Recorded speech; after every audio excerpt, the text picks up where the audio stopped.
Lord to everyone. మొదటిగా అతి శ్రేష్టమైన దేవాది దేవుని నామున చేరి వచ్చిన ప్రతి ఒక్కరికి ప్రేమందనములు తెలియజేసుకుంటున్నానండి. సజీవాహిని సమర్పించు కాంక్వరర్స్ నో మోర్ చైన్స్ అనే ఈ ప్రత్యేక కార్యక్రమానికి యవ్వనస్తుల కోసం ఏర్పాటు చేయబడిన ఈ కార్యక్రమానికి మిమ్మల్ని అందరినీ ప్రేమపూర్వకంగా ఆహ్వానిస్తున్నానండి. చిన్న ప్రార్థన చేసుకొని ఈ కూడికను ప్రారంభించుకుందాం. ప్రార్థన చేసుకుందాం. పరలోకమున్న మా తండ్రి, నా దేవా, నా ప్రభువా, మాకు ఇచ్చిన ధన్యకరమైన సమయాన్ని బట్టి స్తుతులు స్తోత్రములయ్యా. ఆశ్చర్యకరుడు, ఆలోచనకర్తవునైనా నిశ్చితమైన దేవ, ఇక్కడ వాక్యం ధ్యానించుటకు, నీ వాక్యం వింటకు ఆసక్తి కలిగి చేరి వచ్చి ఉండగా మా హృదయాల్ని, మా ఆలోచనల్ని, మా తలంపులు నా దేవ నీ వాక్యంతో నింపమని ప్రార్థిస్తున్నానయ్యా. ఆ వాక్యానుసారంగా మేము బ్రతికే ఆ భాగ్యాన్ని మాకు దయచేయమని ప్రార్థిస్తున్నాను నా దేవా. స్తోత్రములయ్యా. వాక్యం చెప్పవచ్చున నీ బిడ్డను జ్ఞాపకం చేసుకుంటున్నానయ్యా. సిలువ చాటను మరుగుపరుచుకుని నా దేవా ఆ బిడ్డను నీ నోటి పొరగా వాడుకొని ప్రార్థిస్తూ ఈ కార్యక్రమం మొత్తం నా దేవా ఎక్కడ ఏ టెక్నికల్ ఇష్యూ రాకుండా సమస్తం నీ మహిమకే జరుగులాగానే సహాయం చేయమని మహిమ ఘనత ప్రభావం నీకే చెల్లించుకుంటూ యేసు నామమున అడిగి వేడుకొనుచున్నాం తండ్రి. ఆమేన్. Praise the Lord. ఎంతో చక్కని సమయానికి వచ్చి ఉన్నామండి. వాక్య ధ్యాన సమయం. ఈరోజు మనతో వాక్యం పంచుకోవడానికి బ్రదర్ సంపద గారు సిద్ధంగా ఉన్నారు. Welcome you brother. Please share the word for us. Praise the lord. మన ప్రభువును ప్రియరక్షకుడైన యేసుక్రీస్తు ప్రభు నామమున పేరిట మీ అందరికీ శుభాభివందనాలు తెలుపుచున్నాను. ఈ సమయంలో మీతో కొన్ని మాటలు పంచుకోవడానికి దేవుడు నాకు ఇచ్చిన సమయాన్ని బట్టి, నాకు అనుగ్రహించిన ధన్యతను బట్టి దేవుని నామమున నేను మహిమపరుస్తున్నాను. కొద్ది నిమిషాలు ఆ దేవుని వాక్యాన్ని ధ్యానం చేసే ప్రయత్నం చేద్దాం. ముందుగా ప్రార్థన చేసుకుని మనం దేవుని వాక్యంలోకి నడిపించబడదాం. తలలో వంచండి, ప్రార్థన చేసుకుందాం. పరిశుద్ధుడా, నమ్మదగిన వాడ, జీవాధిపతి, మీకు స్తోత్రాలయ్యా. ఘనమైన దేవా, మీకు వందనాలు. మమ్మల్ని ఇప్పటివరకు ప్రేమించి మమ్మల్ని సంరక్షించి మా జీవితంలో మీరు చేసిన ప్రతి మేలుకై, మా జీవితంలో మీరు కనపరిచిన ఆయన మీ వాత్సల్యతకై, మీ ప్రేమకై ఎన్నలేని లెక్కలేని వందనాలు, వేలాది వందనాలు, స్తోత్రాలు, స్తుతులు. మా ప్రభువా, నేను ధ్యానించే భాగ్యాన్ని మా ప్రభువా నీ సన్నిధి చేరి మా ప్రభువా నీలో అంటుకట్టబడే నా ప్రభువా భాగ్యాన్ని, అట్టి ధన్యతను మాకు ఇచ్చినందుకు మీకు వందనాలు చెల్లిస్తున్నాం. ఆయన సమయంలో వాక్యభాగంలోకి మేము నడుస్తూ ఉండగా ప్రభువా నీ మాటల ద్వారా మాతో మాట్లాడండి. మమ్మల్ని నీ వాక్యంలో ఇంకను నాయన బలపరిచి, నాయన నీ వాక్యములు ఇంకను సరిచేసి నా ప్రభువా ఆయన ప్రతి మాటలోనూ మీ జీవం కలిగిన మాటతో మమ్మల్ని సూటిగా మాట్లాడి మాతో మీ కట్టడలను, మీ ఆజ్ఞలను మాకు నేర్పించి మమ్మల్ని ధైర్యపరచమని ప్రార్థిస్తూ యేసు నామమున పేరిట ప్రార్థిస్తున్నాం తండ్రి. ఆమేన్. మన జీవితంలో చాలాసార్లు చాలా మంది ఎన్నో నిందలు వేస్తారు, ఎన్నో అవమానాలు కలుగజేస్తారు. మనం అనుకుని పరిస్థితులు గుండా మనం ప్రయాణం చేస్తున్నప్పుడు ఇది మనకు కావాల్సిందే, ఇటువంటి పరిస్థితులు గుండా వీరు వెళ్తారని నాకు తెలుసు. ఎందుకంటే వారు తీసుకున్న డెసిషన్స్ అలాంటివి, వాళ్ళు తీసుకున్న నిర్ణయాలు అటువంటివి. చాలా మంది మనల్ని నిందలకు, అవమానాలకు గురి చేస్తూ ఉంటారు. తరచుగా కొన్నిసార్లు కొన్ని నిందలకు భయపడో, అవమానాలకు భయపడో తప్పించుకునే వాళ్ళని షార్ట్ కట్స్ కూడా మనం కూడా కొన్నిసార్లు ఎంచుకుంటాం. అయితే అనుకోని విధంగా కొన్నిసార్లు అదే అంటే ఒక అబద్ధం చెప్పామంటే అదే అబద్ధం మీద చాలా సార్లు అబద్ధాన్ని కవర్ చేయడం కోసం ఇంకొక అబద్ధం ఆడుతూ చిన్నది పెద్దదైపోయి దాన్ని కాపాడడం కోసం చాలా అబద్ధాలు ఆడేస్తూ ఉంటాము. అదే చిన్నది కాస్త పెద్దదైపోతుంది. కొన్నిసార్లు మన జీవితంలో అటువంటి అలల గుండా, అటువంటి కఠినమైన పరిస్థితులు గుండా మనం ప్రయాణం చేస్తూ ఉంటాం. మనం ఆడే చిన్న అబద్ధాలు పెద్ద అబద్ధాలు ఆడడానికి కారణమైతాయి. పర్యవసానం కొంచెం పెద్దదిగా అయిపోతూ ఉంటుంది అనమాట. మనకు తెలియకుండానే ఆ చట్టంలో మనం ఇరుక్కుపోతాం. ఆ బైబిల్లో కూడా చాలా మంది అటువంటి పరిస్థితులు గుండా ప్రయాణం చేసిన వారు ఉన్నారు. కానీ ఈ రోజు దేవుడు అదే అలలు వాడుకొని మన జీవితంలో ఎటువంటి మేలు చేస్తాడో, మన జీవితంలో వాటిని ఏ విధంగా ఉపయోగించుకుని మనం నిలబెడతాడో అనే మాటని మనం నేర్చుకుందాం. శ్రద్ధగా దేవుని వాక్యాన్ని వినే ప్రయత్నం చేద్దాం. చూడండి, యెహోషువ గ్రంథము 4వ అధ్యాయము 15వ వచనం నుంచి దేవుని యొక్క వాక్యాన్ని మనం ధ్యానం చేద్దాం. యెహోవా సాక్ష్యపు మందసమును మోయు యాజకులకు యొర్దానులో నుండి యువతలకు రండని ఆజ్ఞాపించమని యెహోషువతో సెలవీయగా, యెహోషువ యొర్దానులో నుండి ఎక్కి రండని ఆ యాజకులకు ఆజ్ఞాపించెను. యెహోవా నిబంధన మందసమును మోయు యాజకులు యొర్దాను నడుము నుండి ఎక్కి వచ్చినప్పుడు ఆ యాజకుల అరికాళ్ళు పొడి నేలను నిలువగానే యొర్దాను నీళ్లు వాటి చోటికి ఎప్పటి వలనే మరలి దాని గట్లన్నిటి మీద పొర్లి పారెను. మొదటి నెల 10వ తేదీని జనులు యొర్దానులో నుండి ఎక్కి వచ్చి యెరికో తూర్పు ప్రాంతమందలి గిల్గాలులో దిగగా వారు యోర్దానులో నుండి తెచ్చిన 12 రాళ్లను యెహోషువ గిల్గాలులో నిలవబెట్టించి ఇశ్రాయేలీయులతో ఇట్లనెను, రాబో కాలమున మీ సంతతి వారు ఈ రాళ్ళెందుకని తమ తండ్రులకు అడుగుదురు కదా. అప్పుడు మీరు, ఇశ్రాయేలీయులు ఆరిన నేల మీద ఈ యోర్దానును దాటిరి. ఎట్లనగా యెహోవా బాహు బలమైనదని భూనివాసులందరూ తెలుసుకొనుటకును మీరు ఎల్లప్పుడూ మీ దేవుడైన యెహోవా యందు భయభక్తులు నిలుపుటకును మేము దాటు వరకు మీ దేవుడైన యెహోవా తానే మా ఎదుట ఎర్ర సముద్రమును ఎండ చేసినట్లు మీరు దాటు వరకు మీ ఎదుట యోర్దాను నీళ్లను ఎండ చేసినని చెప్పి ఈ సంగతి వారికి తెలియపరచవలను. మనం జాగ్రత్తగా గమనిస్తే దేవుడు అక్కడ ఒక్కొక్క గోత్రం వారు ఒక్కొక్క రాయిని తీసుకెళ్లాలని రాయబడి ఉంటుంది. మనకి ఈ స్టోరీ సుపరిచితమే.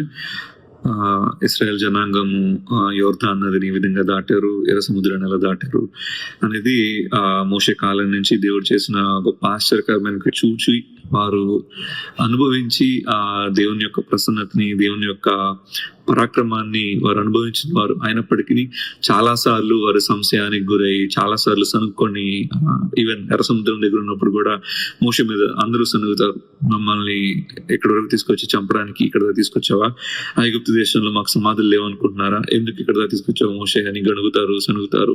యూనో ఈవెన్ యెహోషువ కూడా నాయకత్వాన్ని తీసుకున్న తర్వాత అదే రీతిగా అక్కడున్న జనులు సనగడం, గొనగడం, అంటే దేవుని యొక్క బలాన్ని ఎరిగిన తర్వాత కూడా, దేవుని యొక్క పరాక్రమాన్ని చూసిన తర్వాత కూడా వారిలో ఒక నిశ్చయత లేకుండా పోయింది. అంటే వారిలో దేవుని మీద ఉన్న నమ్మకం కంటే, దేవుని మీద ఉన్న విశ్వాసం కంటే సాతాను పెట్టిన సంశయం, సాతాను పెట్టిన ఈ సనుగులు, గొణుగులే వారి జీవితంలో ఒక ఆటంకాలుగా మారిపోయినాయి.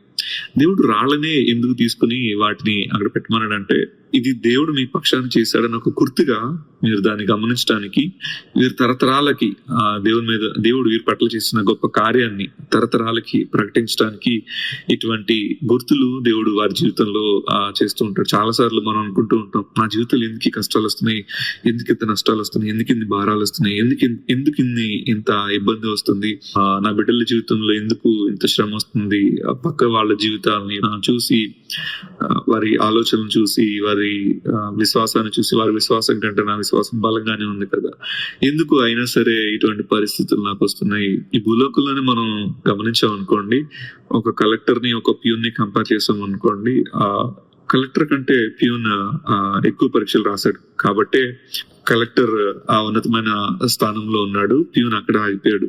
నిజంగానే ప్యూన్ కలెక్టర్ అన్ని పరీక్షలు రాసి అన్ని పరీక్షలు పాస్ అయ్యి ఉంటే కనుక ప్యూన్ కూడా కలెక్టర్ స్థాయిలో నిలబడి. అంటే మన జీవితంలో ఎన్ని పరీక్షలు వస్తే, మన జీవితంలో ఎన్ని అపాయాలు వస్తే, మన జీవితంలో ఎంత శ్రమ వస్తే దేవుడు అంత శ్రమని అనుమతిస్తే, ఇన్ ద సెన్స్ చాలా మంది అనుకుంటారు, దేవుడు నాకు ఎందుకు ఈ శ్రమ ఇచ్చాడు, ఎందుకు ఈ బాధను కలుగు చేశాడు, ఎందుకు ఈ నిందను కలుగు చేశాడు అని.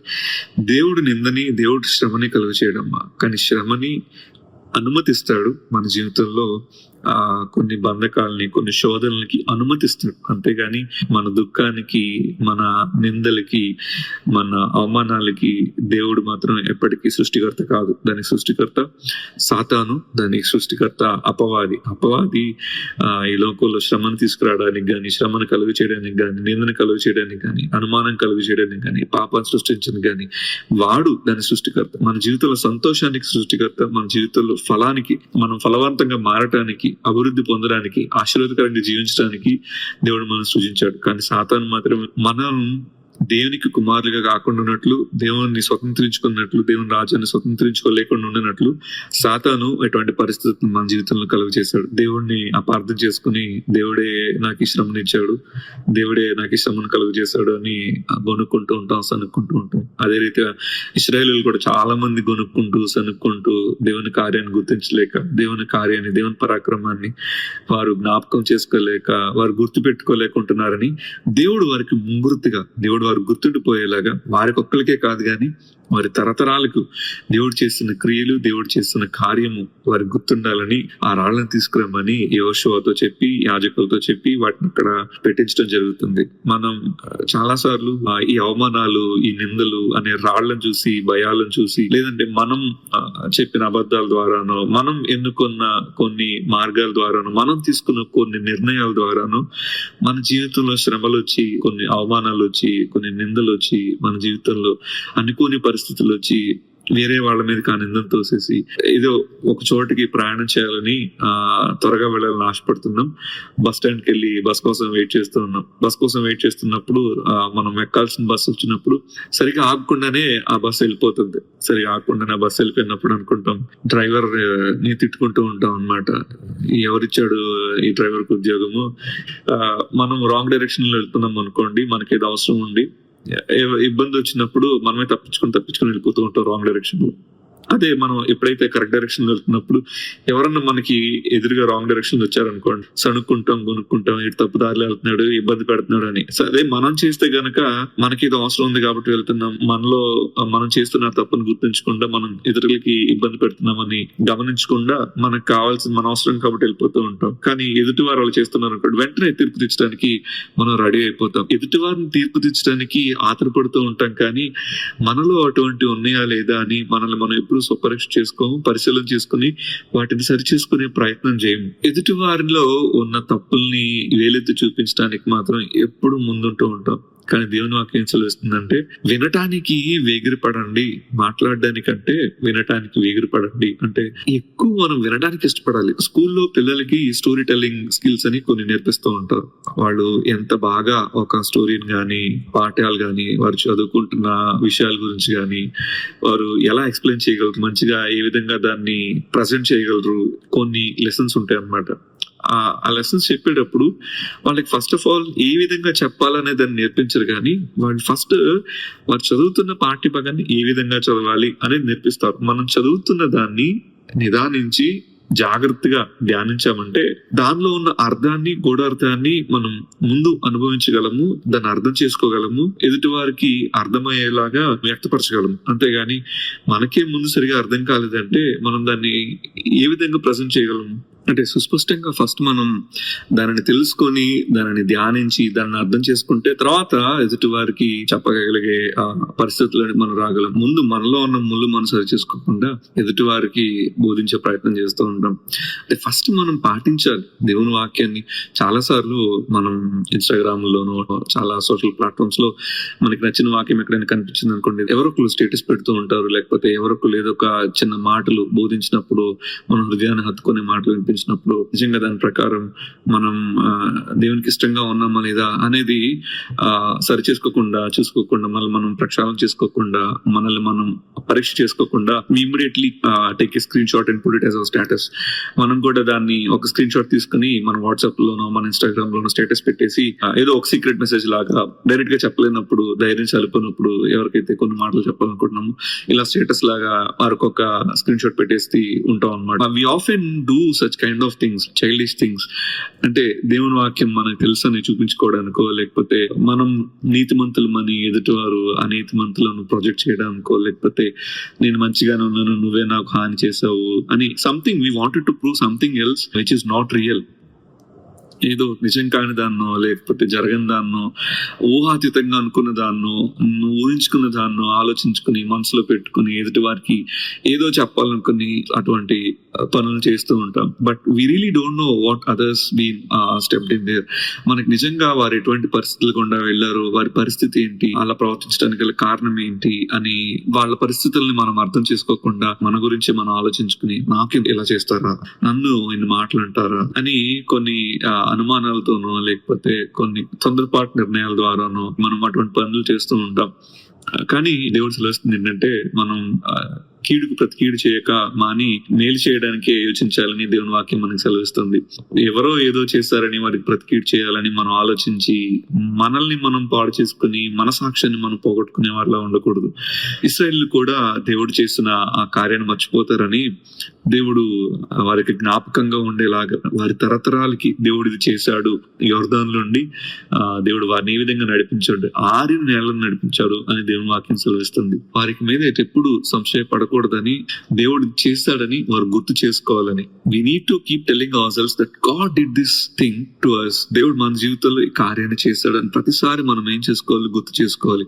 కొన్నిసార్లు దేవుడు మన జీవితంలో చేసిన మేలుని మర్చిపోయి ఎందుకు ఇంత శ్రమ, ఎందుకు ఇంత బాధ అనుకుంటాం. మనం గుర్తుంచుకోవాల్సింది ఏంటంటే, దేవుని మహిమార్థమై దేవుడు మనల్ని ఒక బలమైన సాక్షిగా వాడుకోవడానికి, ఒక అనుభవపూర్వకమైన పరిస్థితులు గుండా దేవుడు మనల్ని కొన్నిసార్లు అటువంటి శ్రమల గుండా వెళ్ళే అనుమతిని దేవుడు మనకి కలుగు చేస్తాడు. కొన్నిసార్లు కొన్ని రాళ్ళని మనం విసిరేస్తూ ఉంటాం. మనం విసిరేసే రాయి చిన్నదైనా పెద్దదైనా సరే అది కొన్ని అలలను సృష్టించి కొన్ని శ్రమల్ని మనం తీసుకునే నిర్ణయాల ద్వారా కలుగు చేస్తూ ఉంటుంది. ఇశ్రాయేలీలు అలా సనుగుతారని, అలా సంశయిస్తారని దేవుడికి ముందే తెలుసు.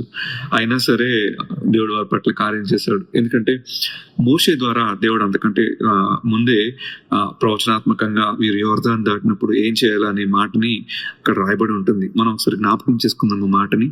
ద్వితీయోపదేశ కాండము 27వ అధ్యాయంలో ఆ మాటలు చూద్దాం. 27వ అధ్యాయము 9వ వచనం. మరియు మోషేయు యాజకులైన లేవీయులను ఇశ్రాయేలు అందరితో ఇట్లనిరి, ఇశ్రాయేలులారా, మీరు ఊరకొని ఆలకించుని. నేడు మీరు మీ దేవుడైన యెహోవాకు స్వజనమైతిరి గనుక మీ దేవుడిని యెహోవా మాట విని నేడు నేను నీకు ఆజ్ఞాపించు ఆయన కట్టడలను ఆయన ఆజ్ఞలను గైకొనవలెను. ఆ దినమందే మోషే ప్రజలకు ఆజ్ఞాపించినదేమనగా, మీరు యోర్దాను దాటిన తర్వాత షిమ్యోను, లేవి, యూదా, ఇస్సాకారు, యోసేపు, బెన్యామీను గోత్రముల వారు ప్రజలను గూర్చి దీవెన వచనములను పలుకుటకై గెరీజీము కొండ మీద నిలువవలెను. రూబేను, గాను, ఆషేరు, జెబులూను, దాను, నఫ్తాలి గోత్రముల వారు శాపవచనములను పలుకుటకై ఏబాలు కొండ మీద నిలువవలెను. అప్పుడు లేవీయులు యెహోవాకు హేముగా శిల్పి చేతులతో మలచిన విగ్రహమునే గాని పోత విగ్రహమునే గాని చేసి చాటున నుంచి వాడు శాపగ్రస్తుడని ఎలుగెత్తి ఇశ్రాయేలు అందరితోనూ చెప్పగా ఆమేన్ అనవలెను. తన తండ్రినైనను తన తల్లినైనను నిర్లక్ష్యము చేయవాడు శాపగ్రస్తుడని చెప్పగా ప్రజలందరూ ఆమేన్ అనవలెను. తన పొరుగు వారు సరిహద్దు రాయిని తీసివేయవాడు శాపగ్రస్తుడని చెప్పగా ప్రజలందరూ ఆమేన్ అనవలెను. గ్రుడ్డివాని త్రోవను తప్పించేవాడు శాపగ్రస్తుడని చెప్పగా ప్రజలందరూ ఆమేన్ అనవలెను. పరదేశికే గాని తండ్రి లేని వానికే గాని విధవరాలకే గాని న్యాయము తప్పి తీర్చేవాడు శాపగ్రస్తుడని చెప్పగా ప్రజలందరూ ఆమేన్ అనవలెను. తన తండ్రి భార్యతో శయనించేవాడు తన తండ్రి కోకను విప్పినవాడు గనుక వాడు శాపగ్రస్తుడని చెప్పగా ప్రజలందరూ ఆమేన్ అనవలెను.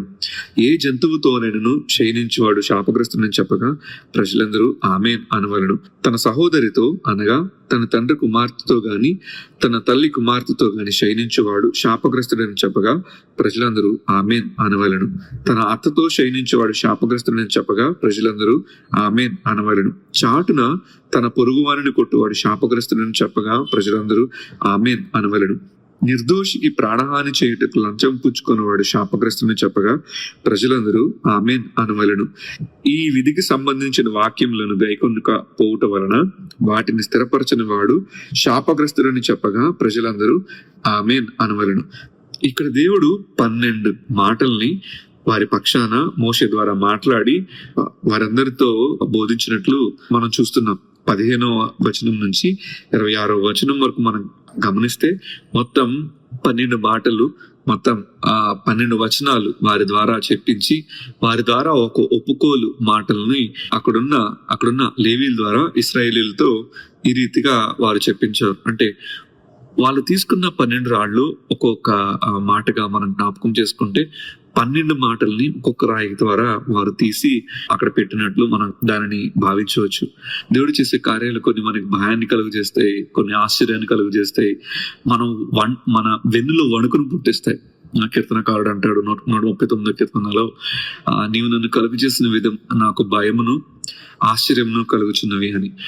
ఫస్ట్ దేవుడు మనల్ని ఏ విధంగా సృష్టించాడో మనకు తెలియకుండా మనకి ఒక రకంగా భయం కలుగుతుంది, కానీ తర్వాత ఆశ్చర్యం వేస్తుంది. కొన్నిసార్లు మనం చేస్తున్న ప్రయాణం, మనం ఎదుర్కొంటున్న సమస్యలు, మనం చేస్తున్న పోరాటాలు, వీటన్నిటి చూసి మనం భయభ్రాంతులకు గురైపోతూ ఉంటాం, మనలో భయం కలుగుతూ ఉంటుంది. కానీ వాటిని దాటుకొని ఒక్కొక్కటి దాటుకొని జయించుకుంటూ వచ్చి ఒకసారి వెనుతిరిగి చూసుకుంటే ఎటువంటి పరిస్థితులు గుండా వచ్చామా అని మనం ఒకసారి మన సాక్ష్యాన్ని గుర్తు చేసుకుంటే మనకు ఆశ్చర్యం కలుగుతుంది.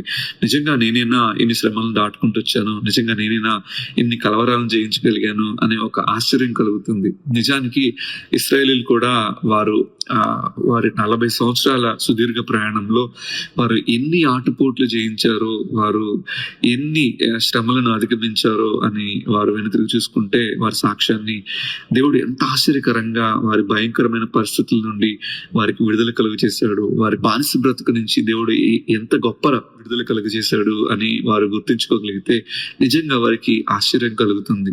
నిజంగా వారి సాక్ష్యం ఎంత గొప్పగా ఉంటుందని అనుకుంటూ ఉండొచ్చు. కొన్నిసార్లు ఏం ఆలోచిస్తామంటే మన శక్తిని బట్టో, మన బలం బట్టో, మనకున్న తెలివితేటలను బట్టో, మనకున్న ధనాన్ని బట్టో, వనరులను బట్టో we always start fighting with the problems. మనకున్న సమస్యలు మనం ఎదిరించే ప్రయత్నం చేస్తూ ఉంటాం. మనం ఎప్పుడైతే మన శక్తి మీద ఆధారపడి మనం యుద్ధాన్ని ప్రారంభిస్తామో, లేదంటే ఆ సమస్యను పరిష్కరించడానికి ప్రారంభిస్తామో, చాలా సార్లు మనం ఓడిపోవడానికి కారణమవుతుంది. ఎప్పుడైతే దేవుని శక్తి మీద మనం ఆధారపడతామో దేవుడు ఖచ్చితంగా మనకి తన విజయాన్ని అనుగ్రహిస్తాడు. ఇశ్రాయేలీయులు చాలా మంది వారి శక్తిని బట్టి ఆలోచించుకున్నారు, వారి బలాన్ని బట్టి ఆలోచించుకున్నారు. కాబట్టి మేము చేస్తామా, మేము దాటుతామా, మేము గెలుస్తామా అనుకుంటారు. అంతెందుకు, మోషే దేవుడు వారికి అనుగ్రహించబోయే పాలుతేనలు ప్రవహించే ఆ దేశం ఏ విధంగా ఉంటుందో చూసిరండి అని వేగు పంపించినప్పుడు అక్కడికి వెళ్ళి చూసొచ్చిన వారు చాలా మంది నెగిటివ్ రిపోర్ట్ తీసుకొస్తారు. అక్కడున్న అనాలేకీయులు, అక్కడ నిఫీలీయులు, మనకంటే బలమైన వారు, మనకంటే దృఢంగా ఉన్నారు వాళ్ళు, మనం వాళ్ళ ముందు మిడతల్లాగా ఉంటాము, మనం వాళ్ళ ముందు చిన్న వాళ్ళ ఉంటాము, వాళ్ళ బలం ముందు మన బలం పనికిరాదు అని మన బలాన్ని మనం తక్కువ చేసుకొని చాలా సార్లు ఆలోచిస్తూ ఉంటాం. ఎప్పుడైతే మన బలాన్ని మన శత్రువుల బలం ముందు కంపేర్ చేసుకుంటున్నామో మనం అక్కడే ఓడిపోతున్నట్లు. కానీ ఎప్పుడైతే మన బలం కాకుండా దేవుని బలాన్ని ముందు పెడతామో అప్పుడు దేవుని యొక్క ఆ బలాన్ని, అప్పుడు దేవునికి ఉన్న ఆ శక్తిని మనం కనపరిచిన వారైతాం. అందుకే ఆ యెషయా గ్రంథము 4వ అధ్యాయం ఆఖరిలో ఈ మాట అంటారు, ఎట్లనగా యెహోవా బాహుబలము. 23వ వచనం చదువుతున్నానమ్మా.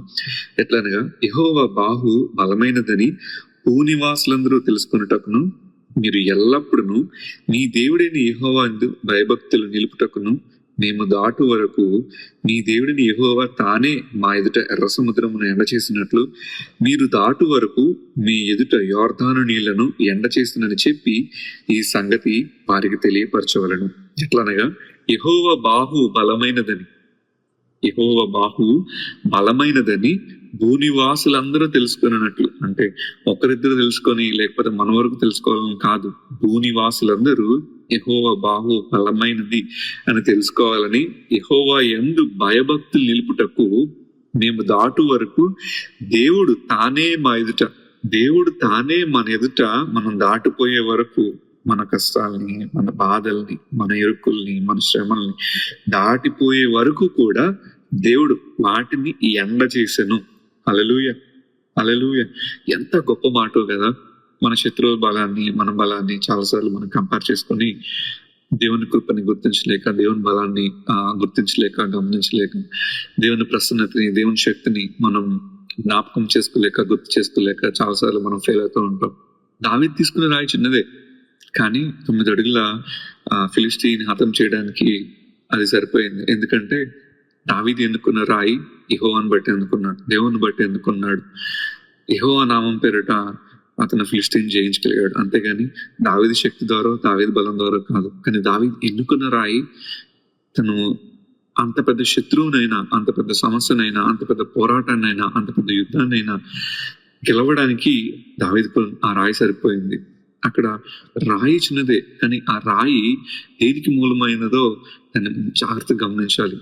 కొన్నిసార్లు మనం ఎదుర్కొంటున్న పరిస్థితులు, నిందలు, అవమానాలు, మన మీద వేస్తున్న ఆ రాళ్ళు ఈ లోకపరంలో, ఈ లోకంలో ఉన్న అటువంటి రాళ్ళను సూచిస్తూ ఉంటున్నాయి. ఎదుటి వాళ్ళు మన మీద నింద వేస్తున్నారా, పోరాడుతున్న వాటిని బట్టి, మనకున్న కలవరాలను బట్టి, మనకున్న భయాలను బట్టి, మనకున్న సంశయాలను బట్టి, మనకున్న సందిగ్ధతను బట్టి, భారాన్ని బట్టి ఆ రాయి ఎంత బరువైంది అని దేవుని యొక్క శక్తిని, దేవుని యొక్క ప్రసన్నతని గుర్తించలేక మనం విసిరేస్తూ ఉంటాం. దాని ద్వారా కొన్ని అలలు మన జీవితంలో కలుగుతూ ఉంటాయి. కానీ ఎప్పుడైతే ఆ రాయి మనం ఎన్నుకున్న రాయి దావీదులాగా ఎప్పుడైతే ఎన్నుకున్న రాయి మన పక్షాన్ని నిలబడుతుందో, మన పక్షాన్ని వ్యాజ్యమాడుతుందో, అదే రాయిని దేవుడు మనకి మూలకు తలరాయిలాగా చేస్తాడు. దేవుని వాక్యం సెలవిస్తుంది, ఇల్లు కట్టడానికి నిషేధించబడిన రాయిని దేవుడు మూలకు తలరాయిగా చేశాను అని. వి ఆఫెన్ ఫీల్ లైక్ నిషేధించబడిన వారిలాగా, రిజెక్టెడ్ పీపుల్ లాగా, ఐఎమ్ రిజెక్టెడ్ పీస్, నేను నిషేధించబడిన వాడిని, నేను కష్టంకి భారానికి నిషేధించబడిన వాడిని, నేను విసిరేయబడిన వాడిని, నేను ఎందుకు పనికిరానటువంటి వాడిని అని నువ్వు అనుకున్నట్లయితే దేవుడు నిన్ను మూలకు తలరాయిగా చేయడానికి ఇష్టపడుతున్నాడు. దేవుడు అదే రాయినైన నిన్ను బలమైన ఆ రాయిగా నిలబెట్టి నిన్ను అనేక మందికి సాక్షిగా నిలబెట్టడానికి, అనేక మందికి మాదిరిగా నిలబెట్టడానికి ఇష్టపడుతున్నాడు. మీకు తెలుసా, ఇశ్రాయేలీయులు యొర్దాను నదిలో తీసిన 12 రాళ్లలో ఒక్కొక్క రాయి బరువు ఎంతో తెలుసా అమ్మా? ఒక్కొక్క రాయి యొక్క బరువు ఇంచుమించు 42 కేజీలు. బలహీనులైతే ఒక్కొక్కళ్ళు నీళ్ళలో నుంచి ఆ రాయి 42 కేజీల రాయిని పైకి ఎత్తగలిగే వాళ్ళు కాదు. We often fail to find out the strength within ourselves.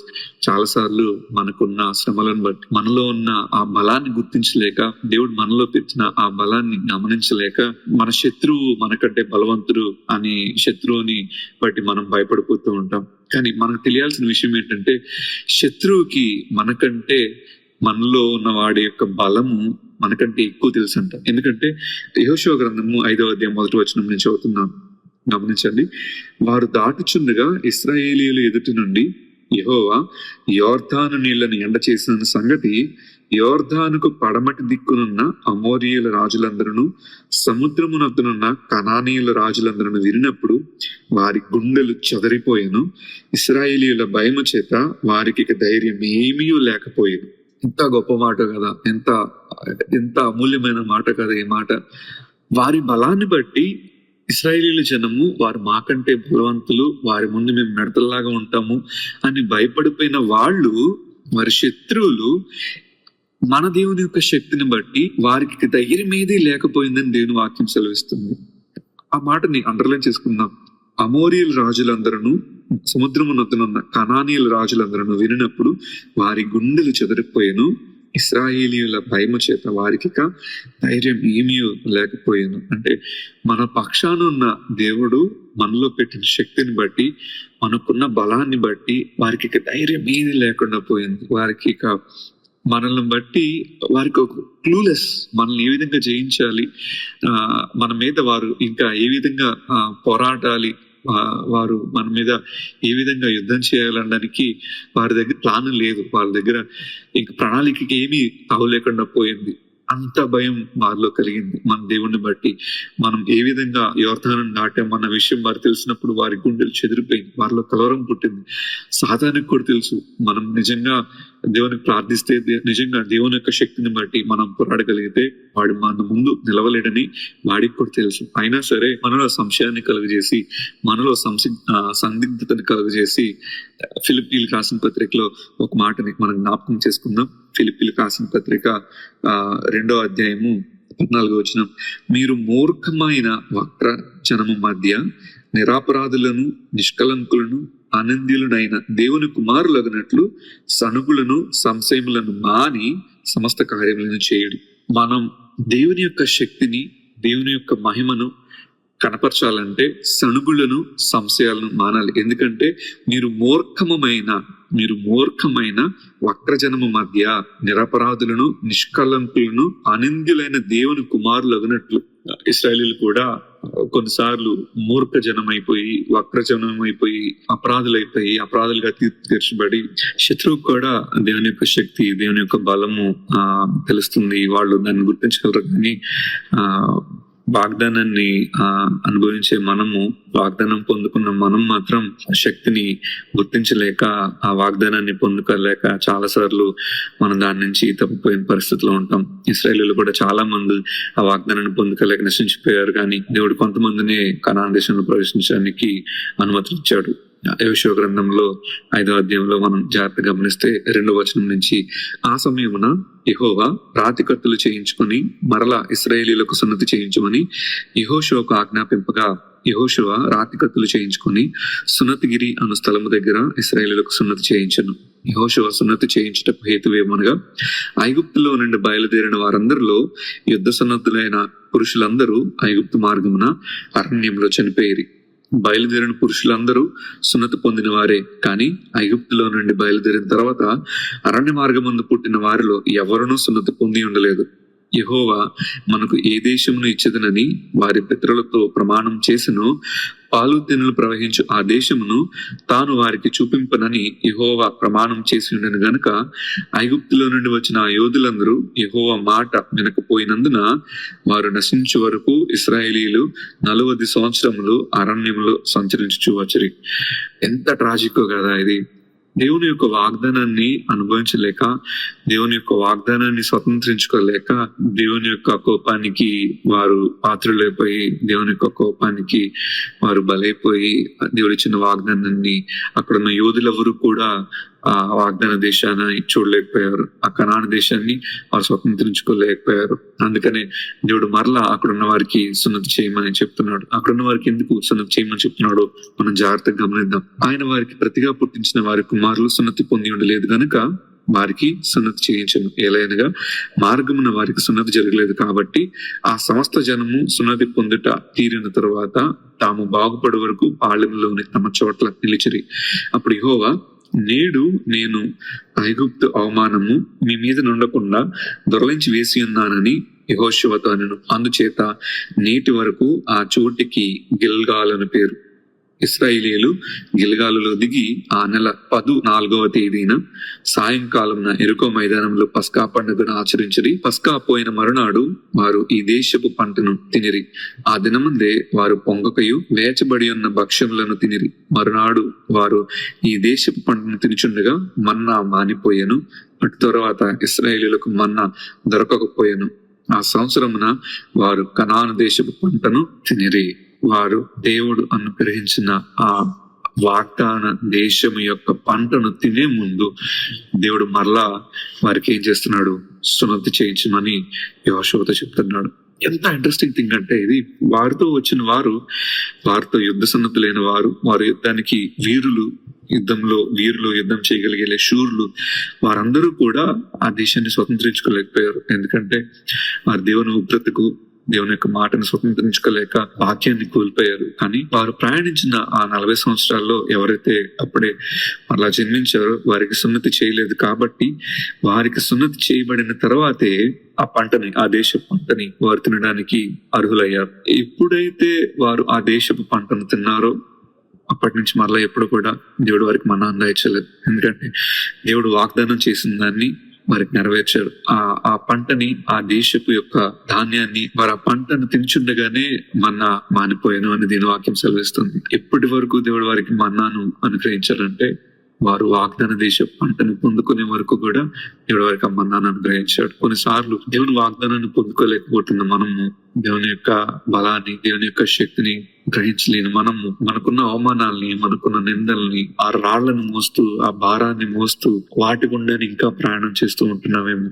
కానీ దేవుడు ఎప్పుడైతే ఆ నిందని వారి మీద తొలగించారో, ఎప్పుడైతే ఆ 12 రాళ్లు వారు యొర్దానులో తీశారో, ఆ 12 రాళ్ళు అనే గుర్తుని మనం చదివాం. మోషే ఎప్పుడైతే ద్వితీయోపదేశకాండం 27వ అధ్యాయంలో మనం జ్ఞాపకం చేసుకున్నట్లుగా 12 మాటలు, 12 వచనాలు, అవమానాన్ని ఎప్పుడైతే దేవుడు వారికి తీసివేశాడో, తీసివేయటకు గుర్తుగా దేవుడు మరలా వారికి సున్నతిని కలుగు చేశాడు. ఆ తీసివేయటకు గుర్తుగా ఆ చోటుకి దేవుడు గిల్గాలు అనే పేరుని పెట్టాడు. చాలా సార్లు దేవుడు మనల్ని గిల్గాలు అనే చోటుకి తీసుకొచ్చి ఆ ప్రాంతంలో మన పక్షాన కొన్ని రాళ్లు, అంటే మన మీద ఉన్న నిందలు, మన మీద ఉన్న అవమానాలు, భారాలు, మనకున్న కలవరాలు, శ్రమలను తీసివేసి వాటిని మన మీద ఇంకెన్నటికీ ఉండకుండా తీసివేసి ఆ చోటుకి మనల్ని తీసుకెళ్ళడానికి ప్రయత్నం చేస్తాడు. మనమే ఇంకనూ అటువంటి ఆ రాళ్లను తీసివేయకుండా అటువంటి రాళ్లను మోస్తూ మనకి కొన్ని అలలను, మనలో కొన్ని అవమానాలు, మనం ఇంకా దాని గుండా ప్రయాణం చేస్తూ అబద్ధం మీద అబద్ధం, ఆ అబద్ధం అనే రాయి మీద ఇంకొక అబద్ధం పేర్చుకుంటూ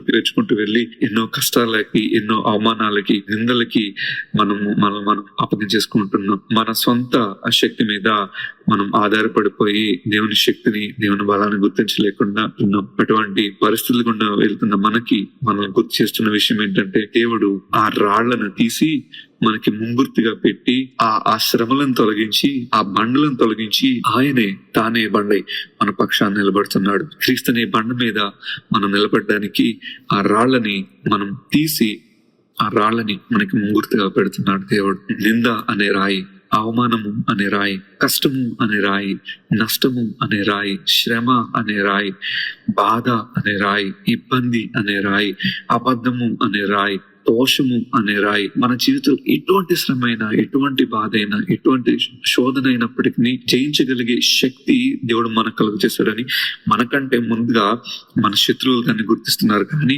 మనం దాన్ని గుర్తించలేకపోతున్నాం. అంటే మనం ఎంత విశ్వాసం కలిగి జీవిస్తున్నామో ఒక్కసారి మనలో మనం స్వపరీక్ష చేసుకుందాం. ఈ మాట చెప్పి నేను ముగించాలని ఆశపడుతున్నాను. చాలా సార్లు మనం మోస్తున్న రాళ్ళు, మనం మోస్తున్న బండలు బరువైపోయి వాటిని మోయలేక, అవమానాలను భరించలేక, జనులు మన మీదకి విసురుతున్న రాళ్ళను బట్టి భయపడిపోతూ ఉంటాం. బైబిల్లో కూడా అటువంటి ఒక స్త్రీ ఉన్నది. యోహాను సువార్త 8వ అధ్యాయము 3వ వచనం, శాస్త్రులను పరిచయులను వ్యభిచారమందు పట్టబడిన ఒక స్త్రీని తోడుకొని వచ్చి ఆమెను మధ్య నిలవబెట్టి, బోధకుడా, ఈ స్త్రీ వ్యభిచారం చేయుచుండగా పట్టబడెను, అట్టి వారిని రాళ్లు రువి చంపవలనని ధర్మశాస్త్రంలో మోషే మనకు ఆజ్ఞాపించిన కదా, ఆయనను నీవేమి చెప్పుచున్నావని ఆయనను అడిగిరి. ఆయన మీద నేరం మోపల్లని ఆయనను శోధించుచు ఇలాగున అడిగిరి. అయితే యేసు వంగి నేల మీద వ్రేలితో ఏమో రాయిచుండును. వారు ఆయనను పట్టు వదలకు అడుగుచుండగా ఆయన తల ఎత్తి చూచి, మీలో పాపం లేనివాడు మొట్టమొదట ఆమె మీద రాయి వేయవచ్చునని వారితో చెప్పి మరలా వంగి నేల మీద రాయిచుండెను. వారు ఆ మాట విని పెద్దవారు మొదలుకొని చిన్నవారి వరకు ఒకని వెంట ఒకడు బయటికి వెళ్ళిరి. యేసు ఒక్కడే మిగిలిన. ఆ స్త్రీ మధ్య నిలవబడి ఉండెను. యేసు తల ఎత్తి చూచి, అమ్మా, వారెక్కడ ఉన్నారు? ఎవరునూ నీకు శిక్ష విధింపలేదా అని అడిగినప్పుడు ఆమె, లేదు ప్రభువా అనెను. అందుకు యేసు, నేనును నీకు శిక్ష విధింపను, నీవు వెళ్ళి ఇక పాపము చేయకమని ఆమెతో చెప్పాను. ఈ ప్రజలు నేరం మోపడానికో, తను చేసిన పాపాన్ని బట్టి రాళ్ళు వేసుకోవడానికో అక్కడ గుమిగూడి ఉన్నారు. కానీ దేవుడు ఎప్పుడైతే నీలో పాపం చేయని వాడు ఎవరో వాళ్ళు మొట్టమొదట రాయి వేయచ్చు అని చెప్పాడు. చాలా సార్లు people might throw stones at you. మీ చుట్టూ ఉన్న జనులు, మీ చుట్టూ ఉన్నవారు నీ మీద నిందలు, అవమానాలు, ఇబ్బందులు, శ్రమలు అనే వాటికి మిమ్మల్ని గురి చేసి వాటి మీదకి మిమ్మల్ని నెట్టేయచ్చు, వాటి మీదకి మిమ్మల్ని త్రోసేయచ్చు. కానీ నీ పక్షాన్ని వ్యాజ్యమాడేవాడు ఒకటి ఉన్నాడు. యేసుప్రభువు వారు ఎప్పుడైతే పాపం లేని వారు ఎవరో మొట్టమొదట రాయి వేయమన్నారో వాళ్ళకి వేయడానికి ఎవరికి ధైర్యం చాలలేదు. యేసుప్రభువు వారికి కూడా తెలుసు అక్కడ ఉన్న వారు ఎవరు కూడా రాయి వేయరని, విడిచిపెట్టి వెళ్ళిపోతారని ఆయనకు కూడా తెలుసు. కానీ ఏమి తెలియనట్లు లేచి, అమ్మా, వీళ్ళు ఎక్కడున్నారు అని అడిగాడు. యా, ఎవరు లేరయ్యా, అందరూ వెళ్ళిపోయారా? అయితే నేను కూడా నీ మీద రాయి వేయ, నేను కూడా నిన్ను శిక్షించను.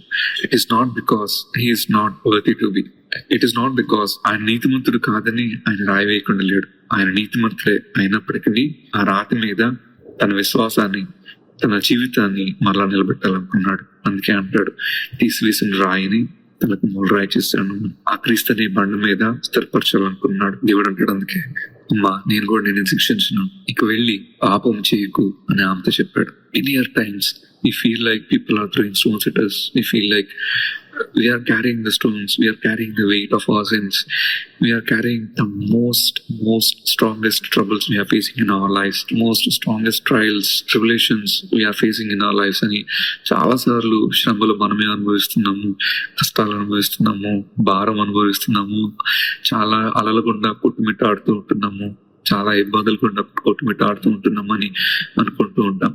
కానీ ఆ రాళ్లనే దేవుడు మనకి సాక్ష్యంగా నిలబెడతాడు. ఆ రాళ్లనే దేవుడు మన జీవితంలో ఒక గొప్ప ప్రత్యక్షతగా, మనల్ని సాక్షులుగా, సాక్షార్థంగా, మాదిరికరంగా నిలబెడతాడు దేవుడు. ఎప్పుడైతే వ్యభిచారంలో పట్టుబడిన స్త్రీ మీద ఎవరు ఒక్క రాయి కూడా వేయకుండా వెళ్ళిపోయారో దేవుడు కూడా నేను కూడా నేను శిక్షింపను అన్నాడు.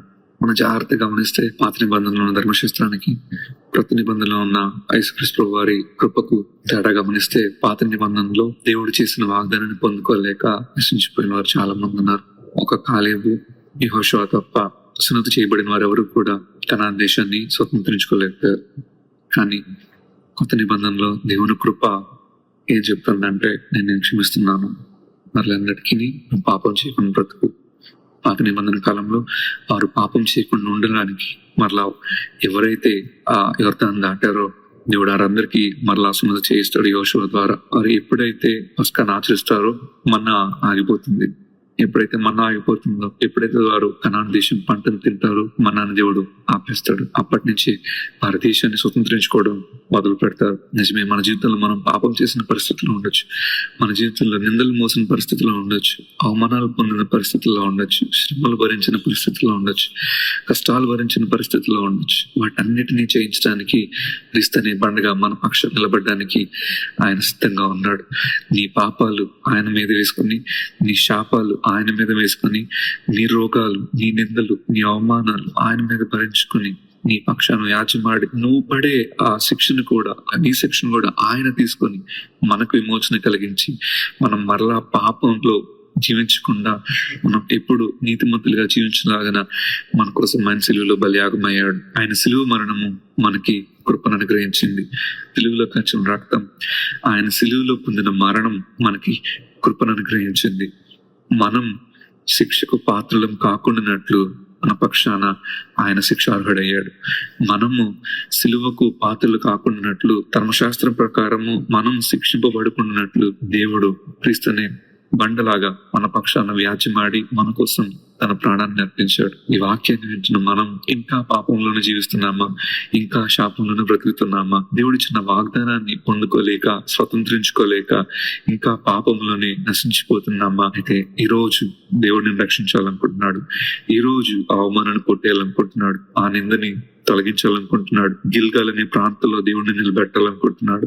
ఐగుప్తు అనే నింద నుంచి, బానిస బ్రతుకు నుంచి విడిపించి నీకు విమోచన కలుగజేసి నిన్ను శిక్షకు పాత్రలు కాకుండానట్లు కాపాడి నీ పక్షాన ఆయన వ్యాజ్యమాడి ఆ రాళ్లన్నిటినీ, ఆ శిక్ష అంతటిని ఆయన మీద వేసుకుని, దావీదు చేతిలో ఉన్నది చిన్న రాయి, కానీ ఫిలిష్తీయుని నీచడానికి సరిపోయింది. ఎందుకంటే దావీదు తన శక్తి మీద ఆనుకోలేదు, దేవుని శక్తి మీద ఆనుకున్నాడు. ఎప్పుడైతే మన శక్తి మీద మనం ఆనుకుంటామో దేవుని శక్తిని గుర్తించలేక, దేవుని యొక్క బలాన్ని, దేవుని యొక్క పరాక్రమాన్ని గమనించలేక మనం తొలగిపోతూ ఉంటాం.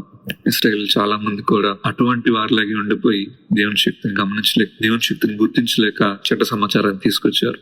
అయితే శత్రువులు దేవుని శక్తిని ఎరిగి, దేవుని శక్తిని కూర్చి వారు కలవరాన్ని పడ్డారు. వారి గుండెలు చెదిరిపోయి, సాతానికి దేవుని శక్తి తెలుసు, సాతానికి దేవుని పరాక్రమం తెలుసు, అయినా సరే నువ్వు శిక్షకు పాత్రలు అవ్వాలని పాపానికి బానిసలుగా చేస్తున్నాడు. అయితే దేవుడి రోజు నీతో మాట్లాడుతున్నాడు. ఇశ్రాయేలు ద్వారా ఆ 12 రాళ్లను తీశాడు. ఆ 12 మాటలు ఒక్కొక్క రాయిని, ఒక్కొక్క రాతి మీద వాటిని రాసి, ఈ మాటలు వారి వారి తరతరాలకు తెలియాలి. అనేక మంది జనాంగానికి, అనేక మంది ప్రజలకు దేవుడి రీతిగా వారిని రక్షించాడో తెలియాలి. వాటిని తీసివేసుకొని పాపం లేనివారుగా నిన్ను నువ్వు సున్నతి చేసుకుని, నిన్ను ప్రక్షాళన చేసుకుని, నిన్ను మరలా శుద్ధీకరించుకుని పాపం లేని వారిగా జీవించడానికి ఇష్టపడుతున్నావా, లేదా అదే పాపంలో నశించిపోయే వాళ్ళు ఉంటున్నావా? నేను స్వపరీక్ష చేసుకో. తెలంగాణ ప్రార్థన చేసుకుందాం. ప్రభువా, మీరు మాతో మాట్లాడారయ్యా. విన్న వాక్యాన్ని మా హృదయంలో అయినా బదిలిపరచండి. సాతాను దాన్ని దొంగిలించకుండా అయినా మమ్మల్ని సంరక్షించి, అయినా వాటిని ఫలభరితంగా మార్చుకొని, మాలో ఉన్న చైతన్య వేర్లు తీసివేసుకుని క్రీస్తుని బండ మీద మా విశ్వాసాన్ని, స్థిరమైన బలమైన జీవితాన్ని మేము కలిగి జీవించడానికి ప్రభా, ఎంతమంది అయితే ఈ వాక్యాన్ని వింటున్నారో ఆశ కలిగి, నా ప్రభా, ఎవరెవరైతే ఈ వాక్యం పట్ల, ఈ మాటల పట్ల ధ్యాస కలిగి మా ప్రభా స్వతంత్రించుకోవాలని ఇష్టపడుతున్నారు, వారి హృదయాలు మీరు తాకండి, బలపరచండి. పాపం లేకుండా ఉండినట్టు వారి జీవితాన్ని మీరు ప్రక్షాళన చేసి వారిని బలపరచమని ప్రార్థిస్తూ, ఈ కొద్ది వాక్యాన్ని మీ వెనుకడిలో దీవించి ఆశీర్వాదకరంగా మార్చమని ప్రార్థిస్తూ, ఆ ప్రభువును ప్రియరక్షకుడిని యేసయ్య అతి శ్రేష్టమైన నామమున ప్రార్థిస్తున్నాం తండ్రి, ఆమేన్. Praise the lord. నాకు ఈ అవకాశం ఇచ్చిన రాణి సిస్టర్ కి, ఈ ప్రోగ్రామ్ లో పార్టిసిపేట్ చేసిన ప్రతి ఒక్కరికి ప్రభువైన యేసుక్రీస్తు నామం పేరిట నా నిండు హృదయపూర్వక వందనాలు తెలుపుచున్నాను. దేవుడు మనల్ని దీవించును గాక. ఆమేన్. Thank you brother, thank you so much for the wonderful sermon. దేవుని వాక్యం చేత మన హృదయాలు, మన ఆత్మలు ఎంతగా తృప్తిపరచబడ్డాయని నమ్ముతూ తిరిగి వచ్చే శుక్రవారం ఇదే సమయానికి మనం అందరం కలుసుకుందామండి. Praise the Lord. God bless you all. Thank you.